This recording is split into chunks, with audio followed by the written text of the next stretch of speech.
Today, we're going to break down the story of a self-made billionaire who built a massive green tea empire pretty much from scratch. But listen, this is not one of those overnight success stories. It's a total masterclass in resilience, some seriously unconventional marketing, and a life philosophy that's just powerful.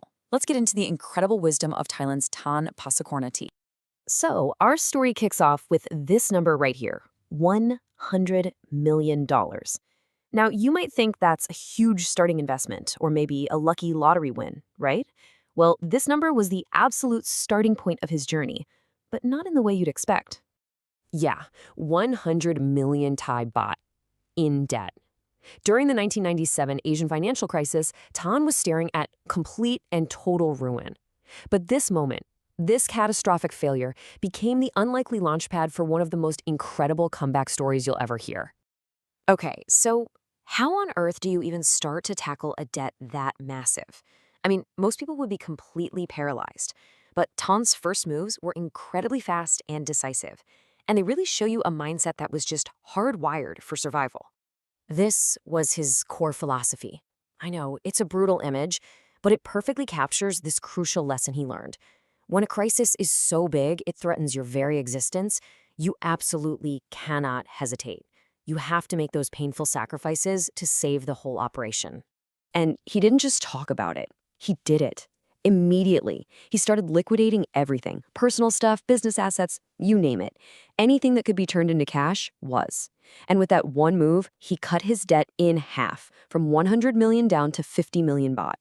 You see, this wasn't just about the money. It was about getting back some momentum and, maybe most importantly, boosting morale. That whole experience of nearly going bankrupt, it basically forged a playbook for him, one that he would use over and over again. He didn't just learn how to survive crises. He learned how to actually find opportunities inside of them. And look at this timeline. It just goes to show that his 97 comeback was definitely not a fluke. From the Asian financial crisis to the '08 global meltdown to some catastrophic floods in Thailand, and yeah, even the recent pandemic, he didn't just scrape by. He came out of each one of these things stronger than before. So from all these experiences, he developed some really clear rules. First, always have cash reserves. Second, speed is everything. If you get knocked down, you have to get up faster than all your competitors. Third, you got to look for the opportunity where everyone else just sees chaos. And finally, and this is the big one, you have to remember that your mindset, your will to fight, is your greatest weapon.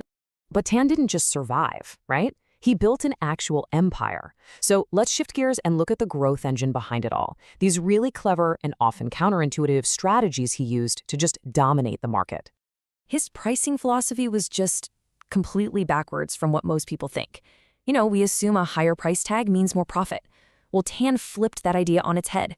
He argued that if you set a lower price, even if you make a smaller margin, say 1 baht of profit instead of 2, you make the product so much more accessible that you end up selling a crazy amount more.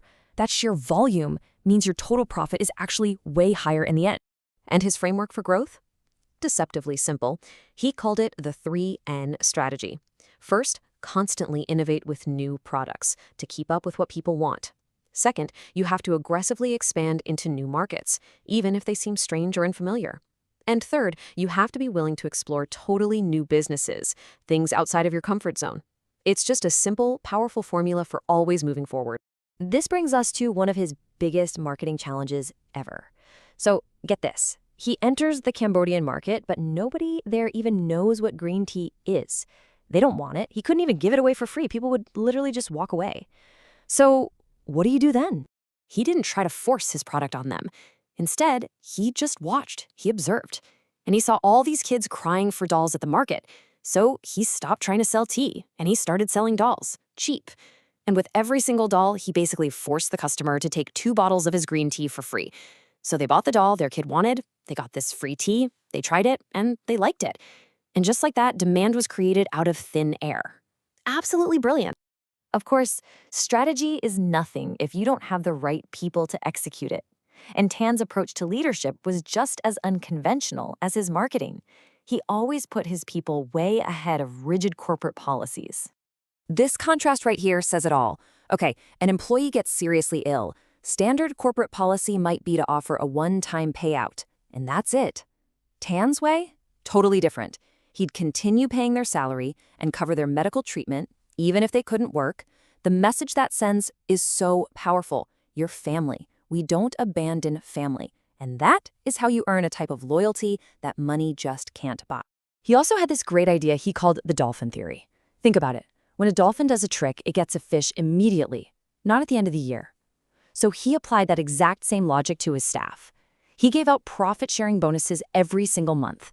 This creates a constant, direct link between your effort and your reward, and it keeps motivation totally sky high.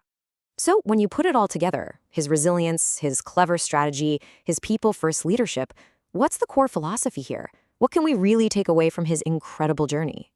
Well, I think his whole philosophy can be boiled down to 4 key principles. First, success isn't about never failing, it's about mastering the art of the comeback. Second, your reputation is your most valuable asset, period. Third, stay curious. The best ideas almost always come from just watching and listening. And finally, real success, true wealth, isn't just about what you accumulate, it's about creating opportunities for other people. And that brings us to his final piece of advice. And it's a really powerful message that's perfectly wrapped up in this clever little play on his own name, Tan.